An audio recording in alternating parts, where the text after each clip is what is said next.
everybody? JMFB here. Kind of bad where I'm at right now. It's pouring rain.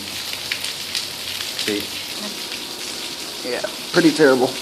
But I was just going to show you guys a pretty cool ZIPPO lighter trick that I've learned.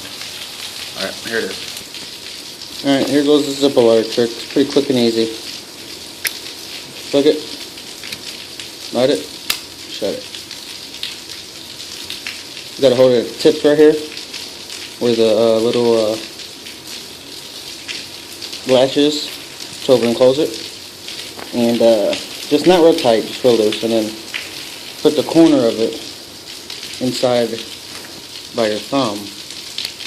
And you just put pressure on the other side and it flicks open.